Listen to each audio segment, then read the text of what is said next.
先看一看这小皇帝长什么样，一直戴着面具，得多丑啊！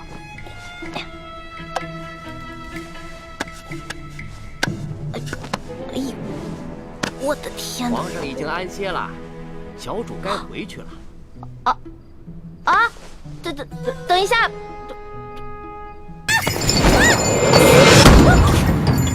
皇上！皇上！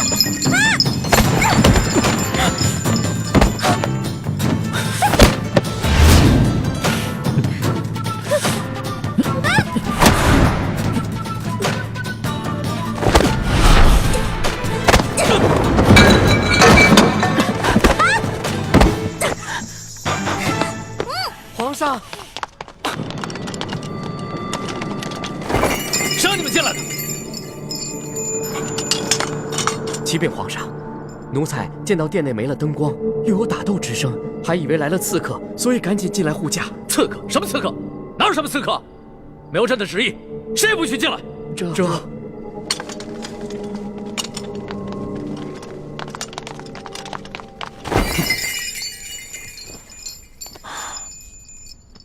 好了，别再动手了。再动手的话，真把你当刺客，你这颗脑袋就真的搬家了。你哭什么呀？皇上欺负人！朕怎么就欺负你了？是你先对朕出的手啊！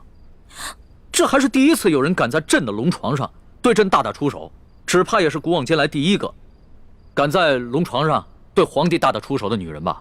皇上强词夺理，明明就说好了还强迫人家，人家不想反抗还不让，反抗打不过人家就吓唬人家，哪有这样的？这有你说的那么不堪吗？好了，别哭了。要是被外边的太监给听见了，不知道的还以为朕欺负你一个弱女子呢。那皇上你离我远点，我就不哭了。你让朕远点，朕就远点，那朕岂不是很没面子？龙小弟，你在哪儿啊？你还说皇上是个正人君子，结果皇上就欺负我一个弱女子。来，好了，别哭了。哎，朕不跟你这个小女子一般见识。这个龙小弟怎么回事？还不来？气死我了！老大，哎，放手！待会儿被人看见了，咱俩都有麻烦。我问你，为什么让我等那么久啊？哎呀，你还说呢？要不是昨天晚上你把皇上灌多了，啊，今天我值班，他没醒的话，我能擅离职守吗？哎呀，那个小皇帝啊，真不行，非要跟我喝酒玩骰子，我几下直接倒了。知道我是谁吗？我可是赌遍全乡无敌手啊！他能玩得过我吗？直接被我撂倒。小弟明白了，这个老大不仅武功比小弟高明，这别的本事也比小弟高明。那是，不然怎么做你老大呀？来，啊，过来，说句话。臭死了！怎么浑身酒味啊？没有吧？我有酒味吗？我早上漱口了呀。昨天晚上偷着喝酒啦？对啊，我跟我几个好兄弟在喝酒，又在拼骰子，输了不少钱呢。我输了多少啊？反正啊，这大半年的俸禄是没了。老大，你可得帮帮我。放心，我是你老大，你是我小弟，你的事儿就是我的事儿。回头老大教你几招，保准你把钱全都赢回来，怎么样？真的？那当然。老大，你是不是所有赌术都会啊？也不是啦，毕竟老大也是个小姑娘嘛，小姑娘家家的，又不能经常往赌场里跑，是不是？是，老大还是个淑女嘛。差不多吧。老大，跟你说一件事儿。接下来呢，皇上为了掩鳌拜耳目，会接着找你侍寝。昨天晚上，皇上是不是对你还算客气啊？别提了，那个小皇帝简直就是个风流色鬼，刚开始还想对我动手动脚的。老大，那你没被吓哭啊？哼，怎么可能啊！我是老大，武功高强着呢。后来我就跟他喝酒玩骰子，小皇帝倒了，老大智勇双全，小弟佩服佩服。还好吧？哎，知道这是什么吗？骰子，老大教你几招，准保把你昨天输的钱连本带利赢回来。但咱可说好了啊，你赢回来的钱得和我一半对分，知道吗？没问题，55分。这还差不多。真疼啊！嗯。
这下万无一失了。什么万无一失啊？皇上，没什么。皇上，您要是想安寝的话，我就下去，您躺在这龙床上，然后1个时辰以后，让李公公把我抬回储秀宫就行了。朕还不大二今天呢，朕还不想睡觉。说吧，今晚想吃一些什么？不瞒皇上说，昨天吃太撑了，结果今天积食一天，什么都吃不下。你要不要朕选个太医给你瞧瞧啊？不用了，宣太医又得吃药，我这从小到大吃药，我都害怕了。我看你这活蹦乱跳的，也不像有什么病症，为什么从小到大要吃药啊？我不有一个头疼的隐疾啊，这病起来吧，简直要人命。我爹呢，从小给我找了好多郎中，所有郎中都说无药可治，只有一个郎中说可以治，但是他说的是个偏方，而且这个药引实在太难弄了。什么药引这么难找？你告诉朕，朕给你找。谢谢皇上，还是算了吧。算什么算？快说。这个药引就是龙珠。龙珠？什么是龙珠啊？就是皇上的眼泪啊，是您的眼泪啊。不过您是皇上，您是天子，您怎么可能为我流泪呢？那这就有点难办了。说实话，朕从小长大，除了8岁的时候，父母双亲薨逝以外，还从来没有掉过眼泪呢。没事儿，这只是个传说，奴婢都不放在心上，皇上就更不用当真了。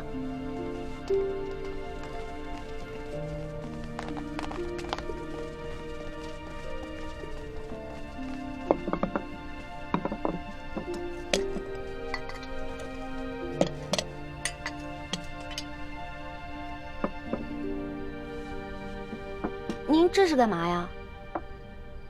昨天晚上朕输得一塌糊涂，所以朕今天想挽回个面子，你敢不敢再跟朕赌一把酒啊？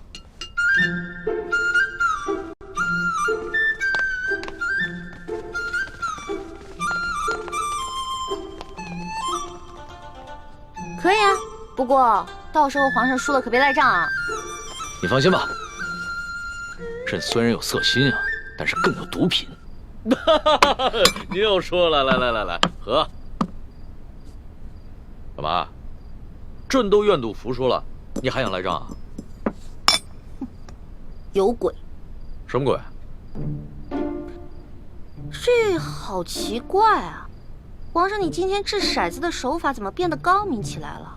昨天掷骰子10把当中，你最多只能赢3把，可是今天却跟我不相上下了。朕今儿个下午找了几个会玩骰子的侍卫学了一下。朕是天子，天资聪颖，学什么东西一学就会。可是你这掷骰子的手法，我怎么看着这么眼熟呢？是不是龙三啊？果真是他，他居然把我传授给他的独家秘籍传授给皇上了。哎，你不要管龙三了。你虽然是龙三的老大，但朕可是龙三的主子。朕要是问他什么，他就必须得据实回答。这让他做什么，他也得如实做。皇上，龙三可是个老实人，您可千万别欺负他。你这么关心他？我在我们这一辈当中是年龄最小的，所以呢，好不容易当个老大，而且他这个小弟还特别的崇拜我，我当然得维护他、保护他了。行，朕知道了。看在你的面子上，朕就不欺负他了。不过，你拿什么来感谢朕呢？皇上，您现在特别像我认识的一个姓周的乡绅老头。这姓周的乡绅老头长得跟朕很像吗？长得不像，做事风格像啊。这个乡绅老头之所以能发家呀，就是因为算盘打得精明，瞅准时机吃拿卡要。李欢呐，李欢，你又拐着弯的骂朕。臣女不敢，是皇上昨天说的呀，不会因为一句话就变成砍人头的狂魔，所以臣女才开了个玩笑嘛。哎呀，皇上，臣女出身卑微，是一个野丫头，又缺乏父母的管教，所以什么事儿都不懂，没法伺候您。要不然您现在让李公公来接我，让我回储秀宫吧。哼，朕明白了，你想激怒朕，然后让朕把你送走是吧？朕不上你的当，快点来接着赌。咱们说好了，你要是输了，可就得上朕的龙床。现在不输不赢，来！天哪，再这么赌下去，他的技术越来越娴熟，我的输面就会越来越大，这可是大大的不妙啊！皇上，您想让我赌也可以，不过得答应我一件事儿。你说说看。我一直都不知道天子长什么样，能不能把您的面具给摘下来啊？朕这几天上火长了几个火疖子，不便见人。难道他真的长得很丑，不好意思让我看？皇上，您看咱们也喝了好多酒了，要不然咱们先去您那龙床上躺会儿呗？上朕的龙床？你就不怕朕占你便宜啊？不怕呀，皇上一言九鼎，肯定说话算数嘛。那可不一定啊。朕虽然是天子，但是朕也是个男人。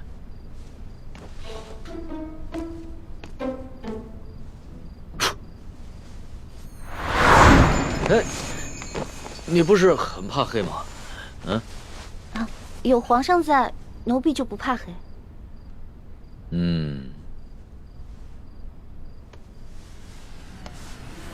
不对，有鬼。哪儿来的鬼啊？你不是一向很害怕朕的亲近吗？啊，朕知道了，你一定是想出了什么新招来对付朕，对吧？哪儿有啊？皇上，我怎么闻到这屋里有一股香味儿啊？香味儿？朕的龙床上哪有什么香味儿啊？倒是你身上有一股淡淡的清香。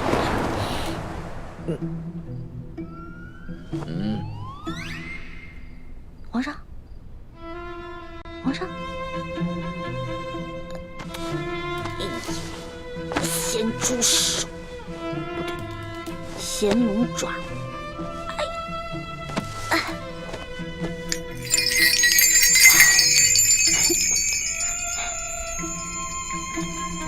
不对啊，我这么着急拉铃干嘛？先看一看这小皇帝长什么样，一直戴着面具，得多丑啊！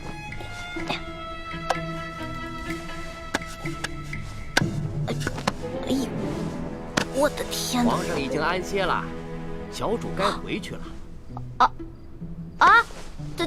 等一下，哦。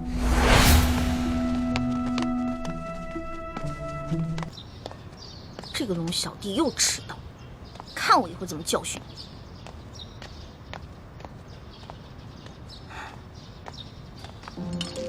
老大，你又迟到啊！昨晚战绩如何啊？幸不辱使命。我呀，把前晚输的连本带利都讨回来了。你的一半。哎呦，呜呼，不错呀！哎呀，还好你给我钱，最近正急着用钱呢。老大，这皇宫里边有什么能用得上钱的地方吗？哎呀，这你就不懂了吧？我告诉你啊，这皇宫里啊，处处得用得上钱。昨天我要不是用钱收买了李公公，那老大我就惨了。昨天怎么了？皇上不是早早的就睡了吗？哼，那个小皇帝啊，色狼得很，怎么可能啊？得亏啊，我哥哥给了我一条进过蒙汗药的丝巾，我偷偷带在身上，进入了寝殿，把那个小皇帝给迷晕了。要不然，哪有那么容易啊？你居然把皇上给迷晕了！这件事情要是让皇上知道了，你哥哥还有李公公那2个净室房的太监都是死罪。嘘，这件事除了我还有我哥哥，就你知道，别人都不知道，不许跟别人说。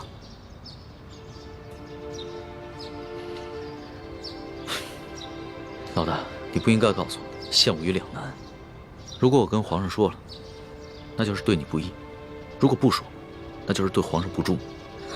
我又不是去害皇上，我是为了自保。哎，你可别为了你的主子皇帝出卖我啊！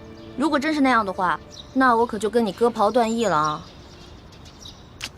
老大，不是我说你，你也太任性妄为了。要不是我在皇上面前说你好话，你有几个脑袋也早就掉干净了。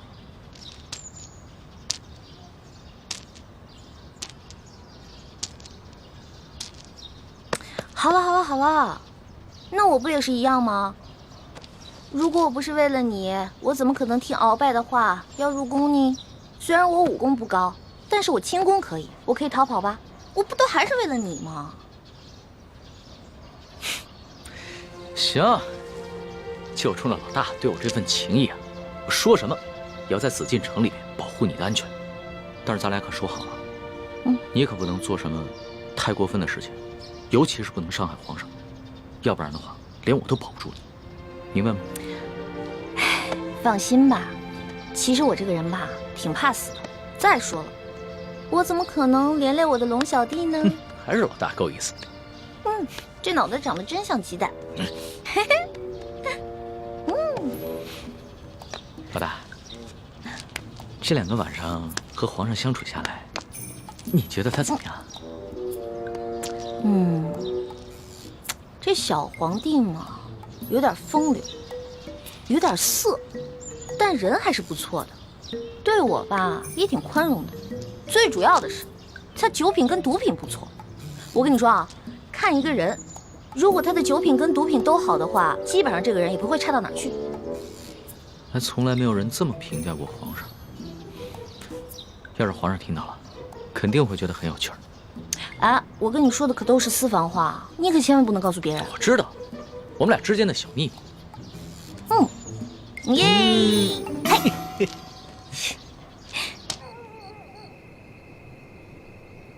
师姐，一会儿行动的时候，我去对付石青红和他的手下。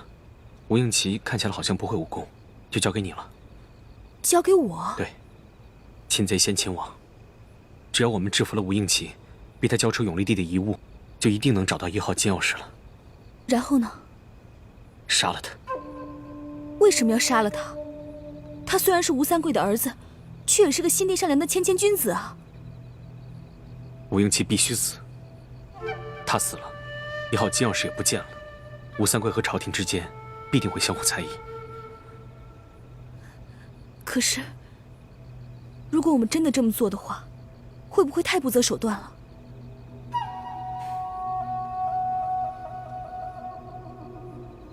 师姐，不要忘了我们的大业。要做大事，就不能有妇人之仁。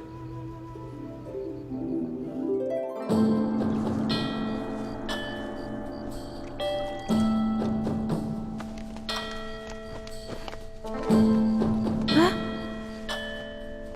我的衣服和丝巾呢？宜欢姑娘，时候不早了，该去皇上的寝宫了。哎，等一下，李公公，我放在这儿的衣服跟丝巾呢？宜欢姑娘，反正也用不着了，我就让宫女们都拿去清洗了。别呀，我还得用那条丝巾呢。李公公，你懂的。宜欢姑娘，你在说什么？咱家听不懂啊。不过你在进宫之前，你爹爹应该教导过你啊。进到宫之后呢，要少说话，守规矩，你应该明白。李公公，您不会是把我那条丝巾故意拿走的吧？侍寝的时候啊，什么都不能带，这是宫中的规矩，所有人呐都要遵守。完了完了，这下完了。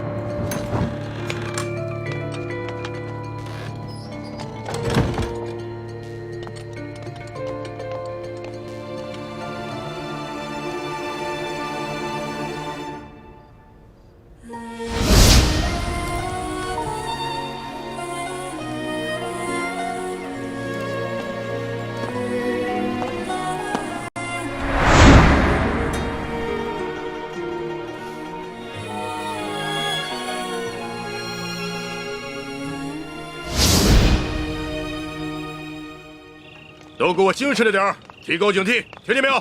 听见了。仔细着点儿。哎。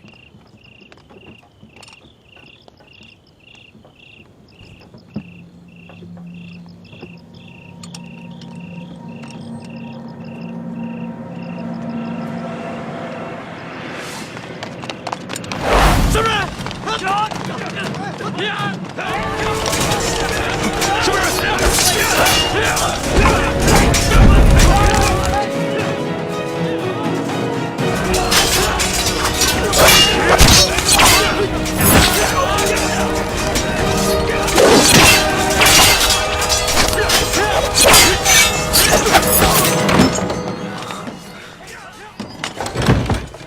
师姐，情况有变，除了我们，还有另外一帮人也在暗中行动。他们已经在后院里跟护标的侍卫们打起来了。他们是什么人？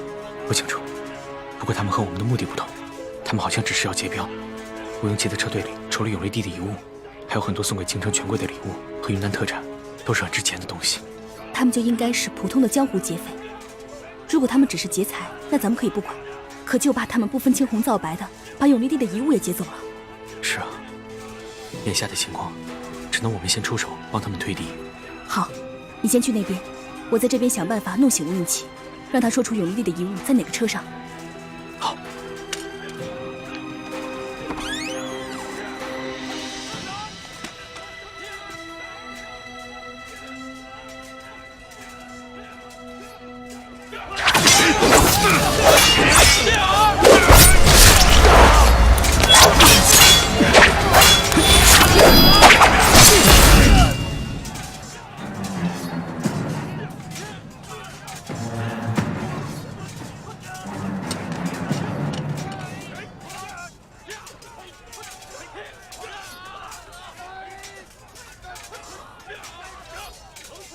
倩影姑娘，你怎么会在这儿？吴公子，有一帮盗贼正在劫镖，我哥哥已经去协助拾镖头了。我看你在屋里什么东西都没有，担心你有什么意外，所以就赶过来看一下。劫匪人多势众，怕是不能保全所有的财物。不知你那几车货里有什么是需要我们重点保护的？有一车货，万万不能有所闪失。我的头好痛。吴公子，那帮劫匪不仅劫财，还要放火烧了这客栈。我先扶你逃出去吧。好。来。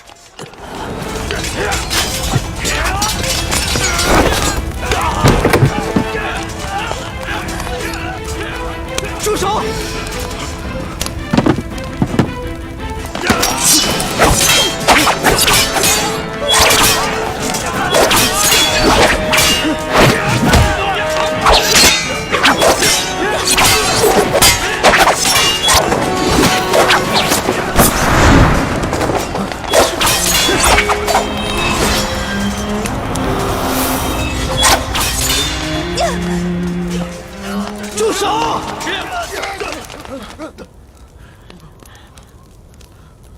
诸位好汉，你们不过是为了求财，又何必赶尽杀绝呢？我这几车货物，装的全都是值钱的金银珠宝，你们尽可以带走。不过我这最后一车货物，装的东西虽然不值钱，却对我来说有着特殊的意义。你们把这些金银珠宝带走，把这箱给我留下，如何？长江，二公子，让他们走。钱财不过乃是身外之物，又何必多造杀孽呢？嗯。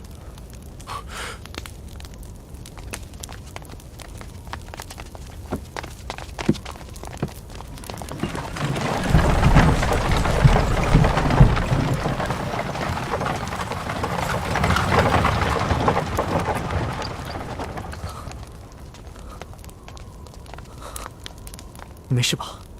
我没事。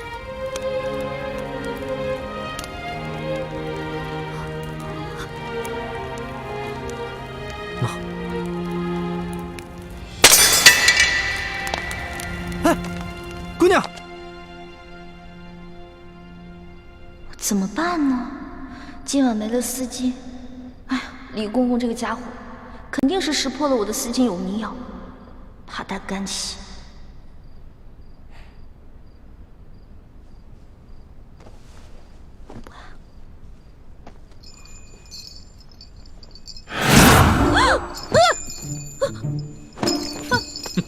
皇上，你别过来！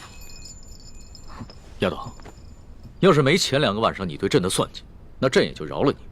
可是你背信弃义在先，你可别怪朕对你不客气了啊！等一下，你怎么知道我昨天晚上算计你了？是不是龙三跟你说的？这个死龙三，什么都跟你说了，我再也不理他了。你就别埋怨龙三了，要不是他的话，朕岂能容你这么胡闹？哎，停！干嘛呀？你还想跟朕比试武功啊？行啊，那朕就陪你比试比试，而且朕答应，绝对不叫外面的侍卫帮忙。等一下，皇上，您知道为什么臣女不愿意侍奉您吗？你跟朕说，易得无价宝，难得有情郎，难道你有心上人了？没错，我已经有心上人了，而且这个人皇上也认识，他是龙三。龙三？他不是你小弟吗？话虽然这么说啊，但是男女有别嘛，我怎么可能心里真的把他当我兄弟呢？而且我从一开始就喜欢上他了。皇上，如果您要硬抢的话，那我只好为了龙三守节一死了。你肯为他去死啊？没错，皇上，龙三可是您的心腹啊，这古来圣明的皇帝都不可能抢夺自己手下的女人的，而且还会有意成全呢。再说了，您后宫佳丽3000，何必为了我这一个小小的秀女而伤了龙三的心呢？那你怎么知道龙三也喜欢你啊？我虽然不知道他心里到底喜不喜欢我，但是我敢肯定的是，我在他心里一定占了很重要的位置。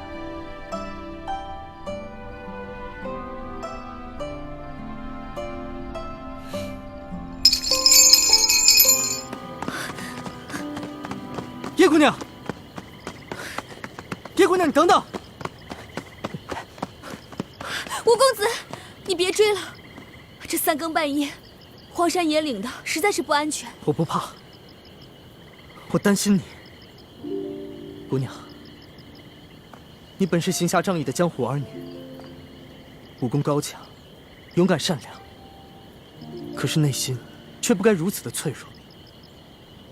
况且一个人的容颜再美，也会逐渐老去。我们应求心之快慰，而不是因为皮相上的一点小瑕疵，就郁郁寡欢。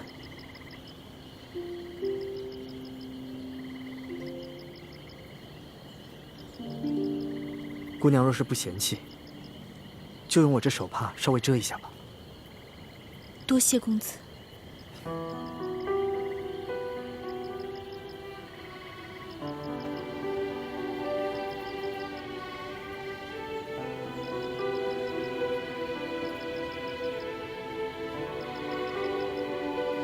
姑娘，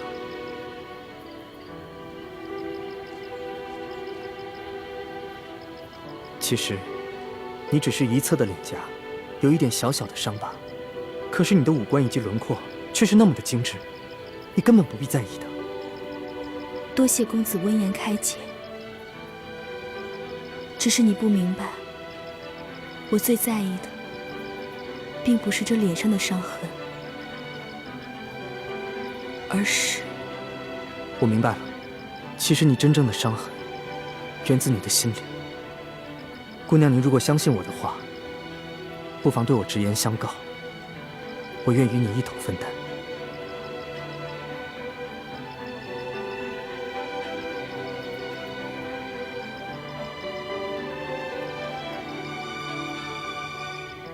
我这脸上的伤，是9岁那年落下的。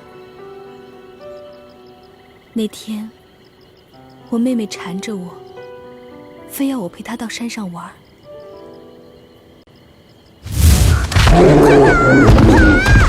快跑！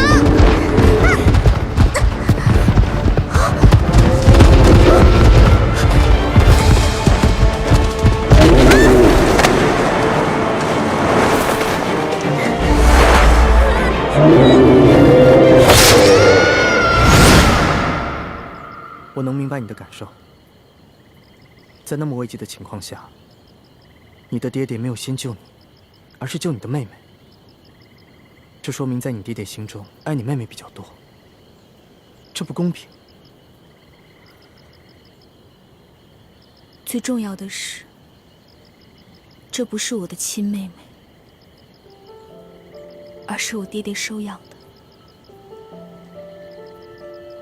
那我就更能理解你了。你一个9岁的小姑娘，在那么危急的情况下，都没有选择独自逃脱，而是回去救你的妹妹。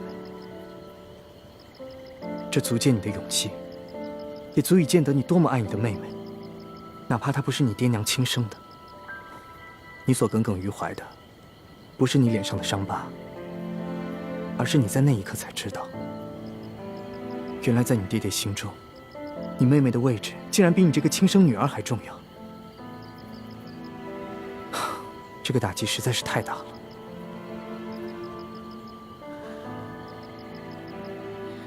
谢谢吴公子这么理解我，让我说出了藏在心中这么多年的心事。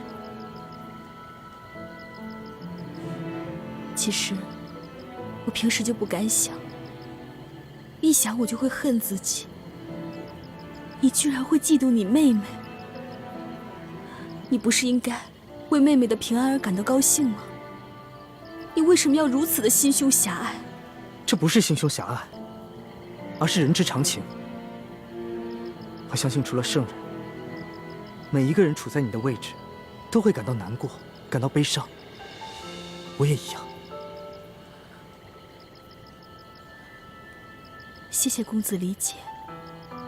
听你这么一说，我心里好受多了。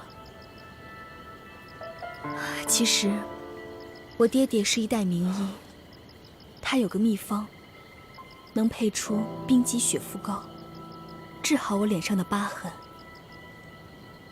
只可惜，那些药材太过于珍贵难得，所以才一直没有配出来。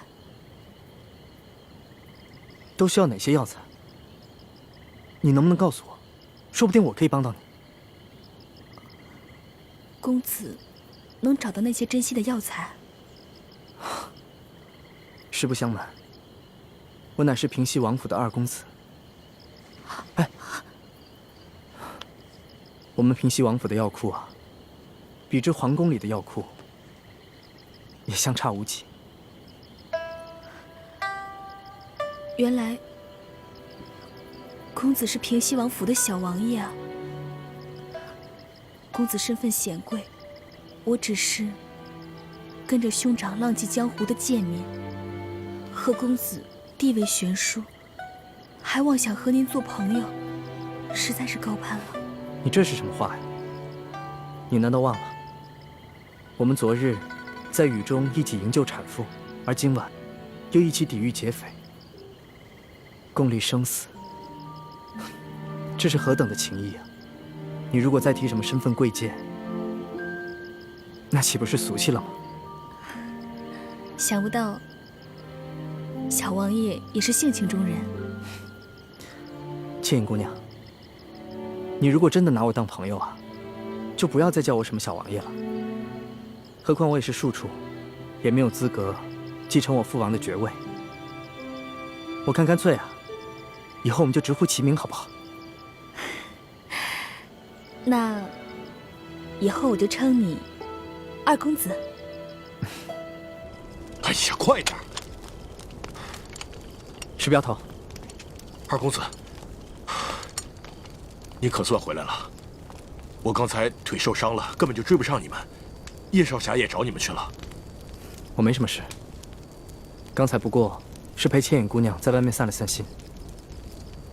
啊，今天多亏倩影姑娘和叶少侠相助，不然我这一车祸怕是保不住了。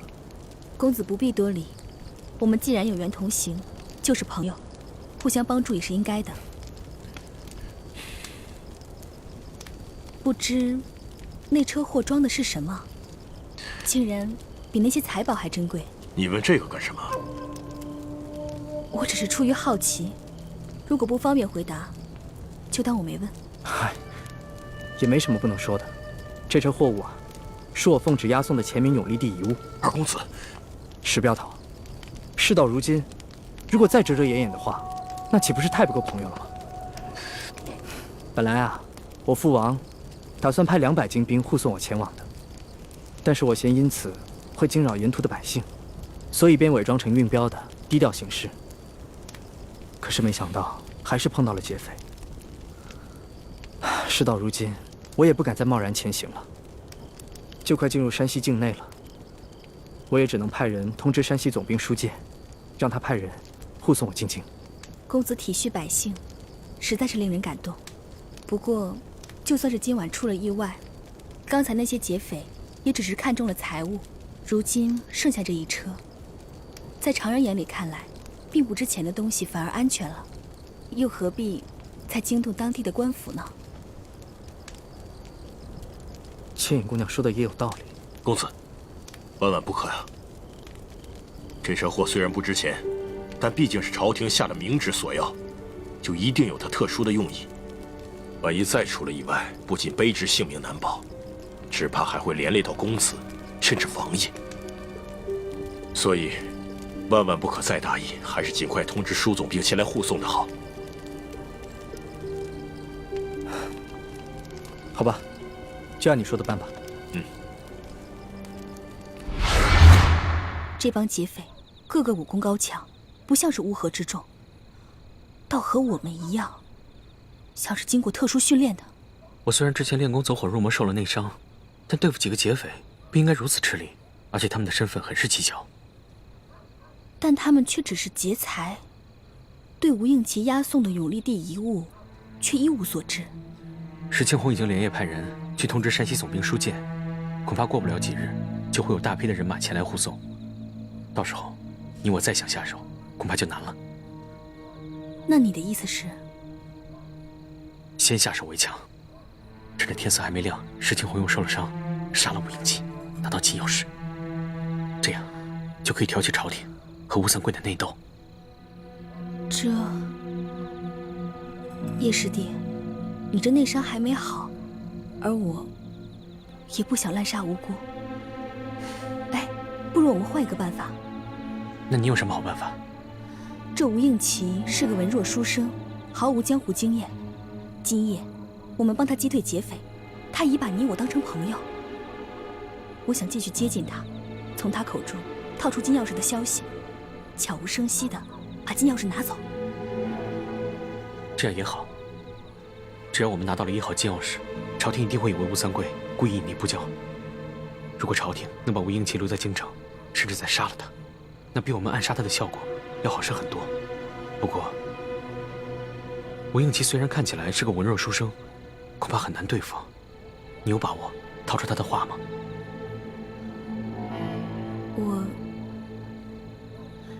我试试。刚才我看你逃走，吴应奇居然不顾一切、奋不顾身地追了出去，看来他很在意你啊。哎呀，叶师弟，你别乱猜，以他的身份，怎么会在意像我这样的女子啊？师姐，我知道你平时有些自卑，所以沉默寡言，也不愿意跟我们这些师兄弟亲近。其实你脸上只是有一点小伤，其他都无可挑剔。在我们大家心中，你也是一个非常完美的姑娘。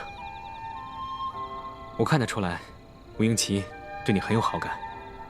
你何不就此机会，兵不血刃的拿到金钥匙呢？老大，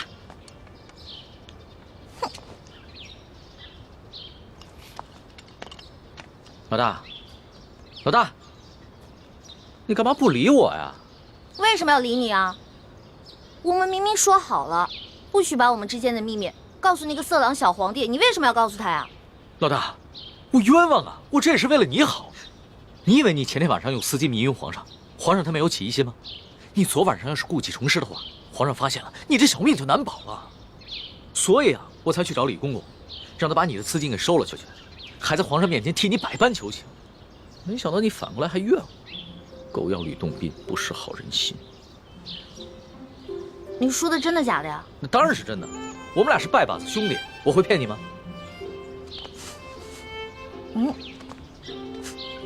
昨晚又喝酒了？没有，嗨，我哪能天天不务正业的喝酒赌博呀？我是啊，昨天晚上一个人在房里边高兴，自己喝酒呢。呀，发生什么喜事了？说来听听。昨晚你回了储秀宫以后，皇上把我给召了过去，把你跟他说的话都跟我说了。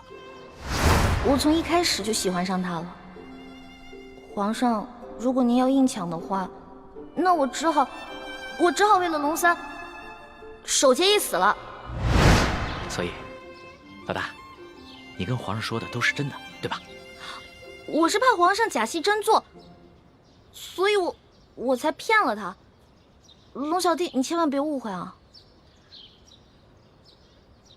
你只是骗皇上。是啊，你想，如果我不把你拿出来当挡箭牌，那皇上肯定会吃了我呀。那你对我？我对你，我们当然是好兄弟了。你是我小弟，我是你老大嘛。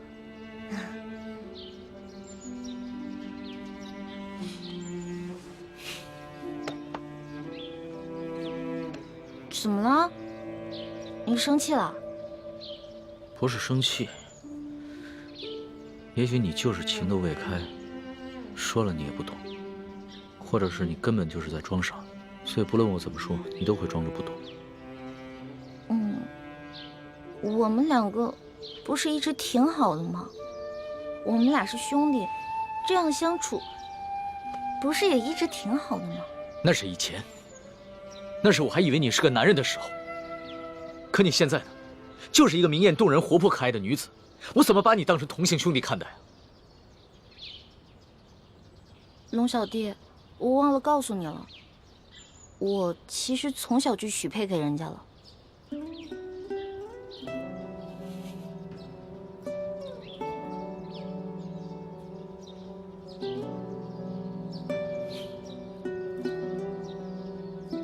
所以你很爱那个人是吗？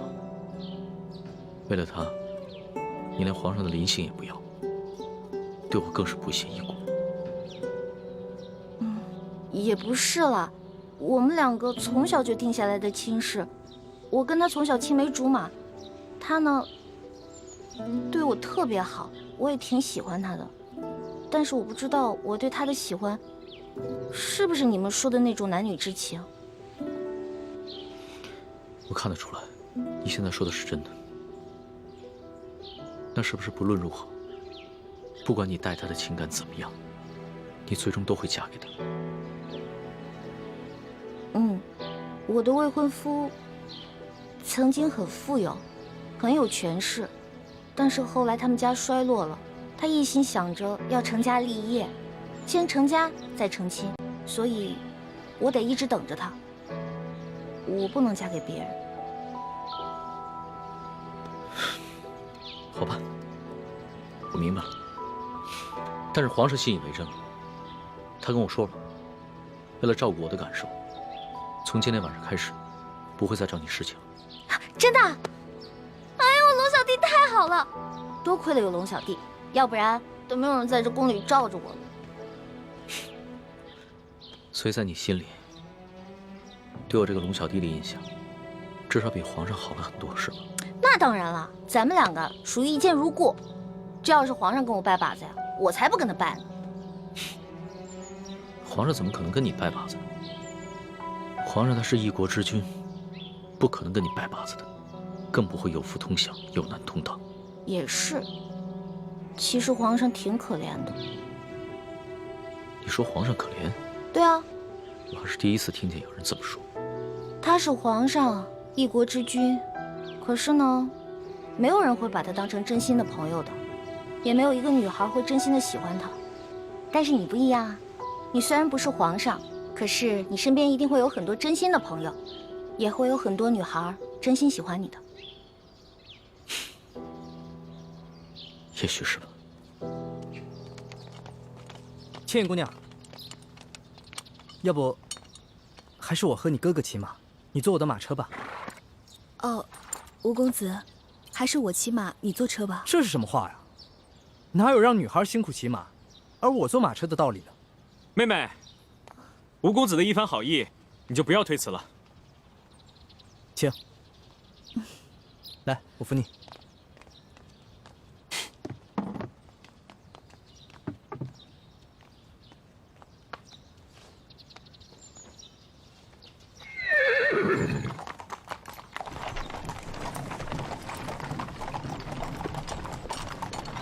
宣皇上口谕，封秀女易欢姑娘为答应，入住永和宫。谢皇上恩典。都起来吧。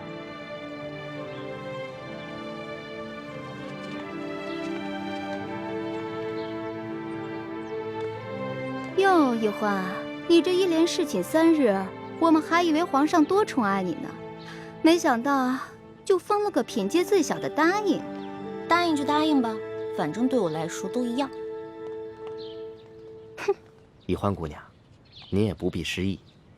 皇上自亲政以来，还从未一连3日召同一人侍寝，这足见皇上对易欢姑娘还是与众不同。虽然只是暂时封了个答应，想必是易欢姑娘有什么地方惹皇上不高兴了。皇上只是稍稍惩戒一下，只要易欢姑娘能够吸取教训，想必皇上还会有恩旨的。谁要讨好那个色狼皇帝了？我才不在乎什么品阶呢。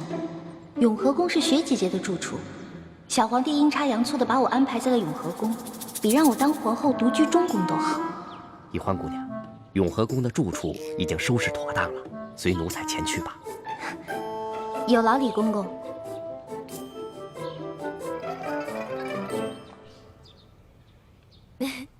真想不到，皇上正巧把你安排在永和宫，这下咱们姐妹俩可以日夜相伴，互相照应了。就是啊，我本来特别讨厌那个小皇帝，结果他这么安排吧，我现在都不讨厌他了。又开始任性了。六师傅，反正现在人都出去了，你赶紧做吧，哪有徒弟坐着，师傅站着的道理啊？欢儿，这是在紫禁城里，不是在咱们明珠谷，这里可没有什么师傅徒儿，这里啊，只有这丽贵人、欢答应和雪嬷嬷。只要记着这一点，你的言行才不会露出破绽。记住，要尽快适应这宫中的生活，谨言慎行，一切以完成任务为重。徒儿记住了。看你还在自称是徒儿，这要是被宫外人看见，宫里人知道了，你会惹出大麻烦的。哎呀，嬷嬷放心，欢答应啊，只是还没有适应她的新身份，我会慢慢教导她的。谢谢丽贵人啊。哎，说真格的，这清宫规矩要正3品以上才有资格做一宫之主，入住正殿。眼下我还只是个正7品的贵人，所以只能住嫔殿。不过啊，好在这个永和宫就只有我一个小主，省去了和其他嫔妃混住的许多麻烦，这也算是皇上对你我的优待了。不过徐姐姐，都说伴君如伴虎，你在宫里陪着皇上，是不是特别辛苦啊？为了光复大明的大业，再辛苦也不值一提。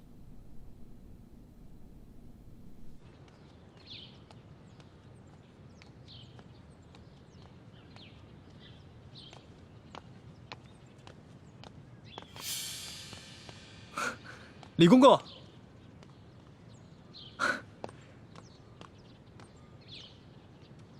李公公安好。你是那个太医院新来的李太医吧？正是，卑职乃陕西榆林人士，刚入太医院不久，还望公公多多关照。好说好说好说。哎，你刚刚说你是陕西榆林人士？正是。听公公的口音，也是陕西人吧？哼，咱家也是陕西榆林人士啊，入宫几十年了，没想到在宫中还碰到了老乡。看来卑职跟公公还真是有缘，不仅是同姓，还是同乡呢。嗯，不知公公老家在榆林何处啊？咱家在榆林皂角村。那真是太巧了，卑职老家也在榆林皂角村。哦，公公家里都有何人呢？说不定我还认识呢。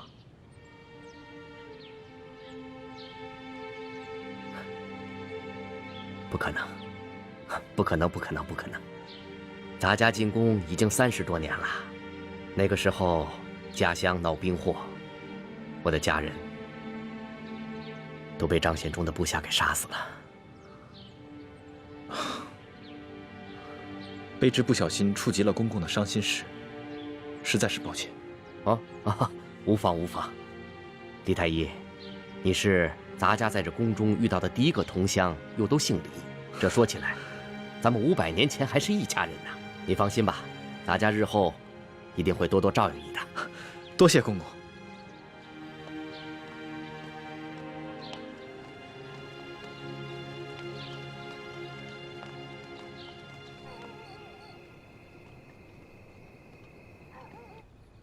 一个人的容颜再美，也会逐渐老去。我们应求心之快慰，而不是因为皮相上的一点小瑕疵就郁郁寡欢。姑娘，其实你只是一侧的脸颊有一点小小的伤疤，可是你的五官以及轮廓却是那么的精致。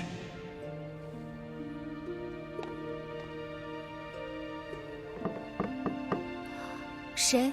是我，吴应琪。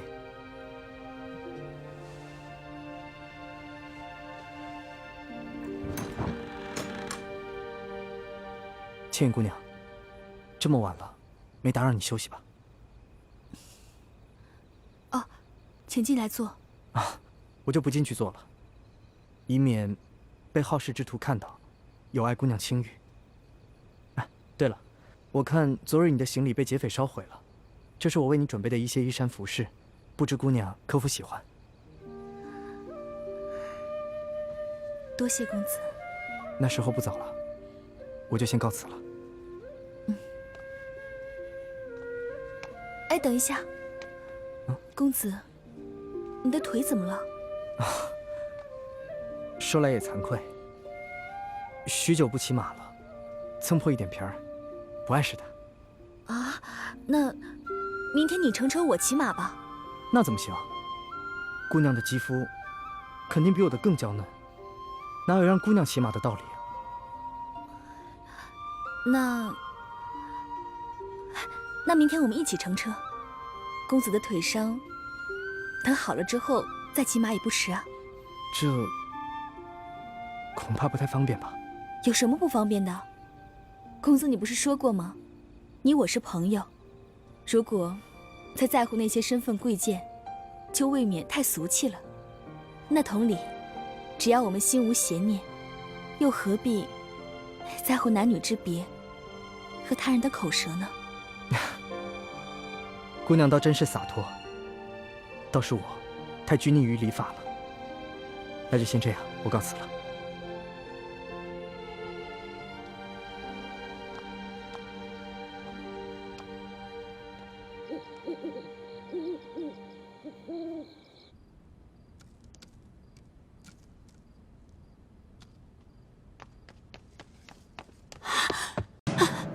李太医，快拿上你的药箱，随我去永和宫。厉贵人刚刚在御花园遇刺了。什么？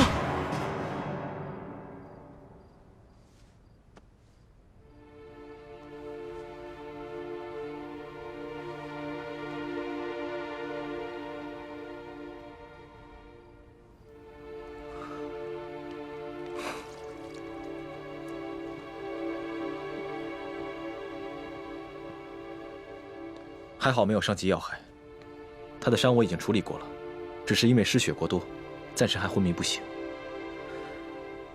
究竟是什么人这么大胆，居然敢在御花园行刺后宫嫔妃？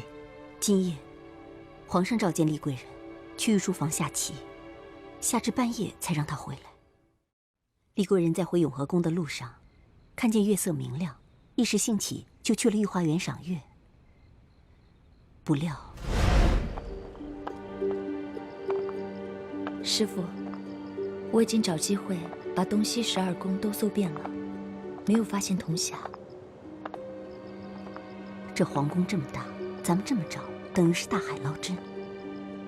最好能够想办法弄到皇宫中宝库的储藏名册，查到铜匣放在什么地方，或者是赐给了什么人。我正想尽快结交大内总管李德福呢。等一下，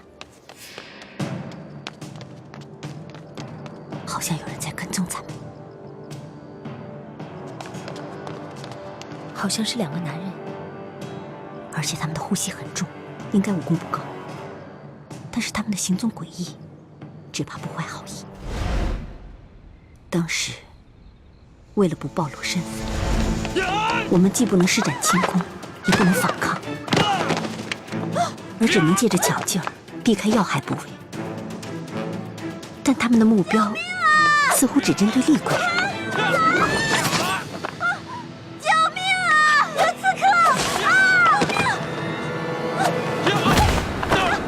我装作凑巧滑倒，把其中一个人推进了池塘，另一个人还想继续行凶。幸亏有巡夜的侍卫听到呼救声赶了过来。有刺客！快！救命！别跑！救命啊！那刺客往那边跑了，往那边跑了！抓刺客！在那边！站住！别跑！究竟是什么人？有没有发现什么线索？没有，但是想要擒住这个人不难，可惜我们不可以暴露我们自己的武功啊！会不会有人识破了倾城的身份？不可能，如果识破了身份，他们不应该暗杀我们，他们直接揭发我们就好了。这2个蒙面人能够逃过宫里的搜索，应该就是这宫里的人，而且还一定有地位。今夜的行刺一定是受人指使，能在这宫里买凶杀人的人并不多。鳌拜，可是鳌拜有什么理由要对倾城下手？等等，你这么一说，我倒是觉得其中有一个蒙面人的身形和眼睛甚是熟悉，有点像李公公。李公公，这样就没错了。李公公就是鳌拜埋在康熙身边的奸细，多半是鳌拜觉得倾城挡了奕欢的道，所以才让李公公暗杀厉贵人。等我明天去见见鳌拜，探探情况。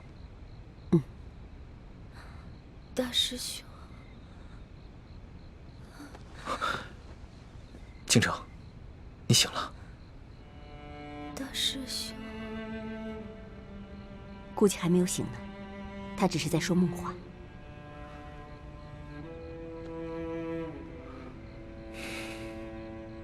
六师傅，让倾城撤离紫禁城吧，我们换一种方式寻找铜匣。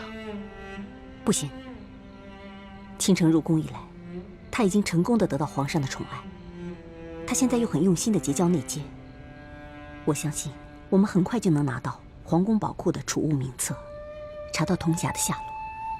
所以在这个时候，我怎么可能功亏一篑？可是让他一个人留在紫禁城里，委身侍敌，实在太危险了，也太委屈他了。个人承受的委屈和痛苦，比起国破家亡来说，根本就不值得一提。太子，如果你执意优柔寡断、儿女情长，岂不是让整个联盟的数万义士寒心吗？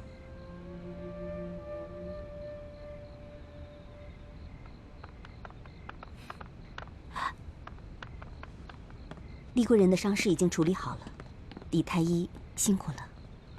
那微臣先告退了，回头微臣再煎一副治伤的药来。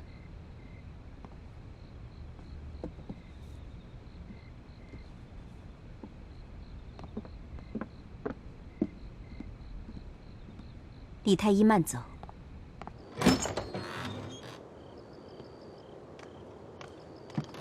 李太医，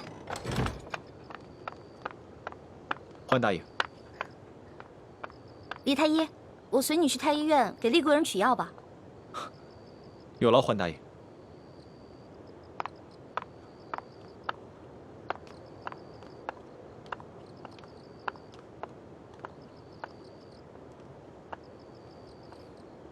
朱哥哥，你知道吗？我刚才听见雪姐姐在昏迷中喊了你的名字。这应该只是凑巧吧。人在虚弱的时候，总是很容易想起自己的亲人来。可他最亲的人是六师傅啊，但他喊的是你的名字。朱哥哥，你不会迟钝到连雪姐姐的心思都不知道吧？欢梅，别开玩笑了。我没有开玩笑。以前在明珠谷的时候，我跟雪姐姐也同枕共眠过。我不只听过她一次喊你的名字。你知道吗？雪姐姐喜欢你是悄悄的，不敢表露出来的。欢梅，有些事情，就算我们心里明白，也不要说破，因为除了带给大家尴尬，扰乱大家的心神，没有任何的作用。你只要明白，在我朱慈轩的心里，只有你李易欢一个人，其他人对我来说，都只是朋友，还有亲人。听你这样说，我更加为雪姐姐难过了。那种暗恋的绝望感，雪姐姐一定很痛苦。你不要再说了。咱们这群明珠谷长大的孩子，尤其是我，在没有完成明珠谷的大业之前，不要说是幸福，连痛苦的资格都没有。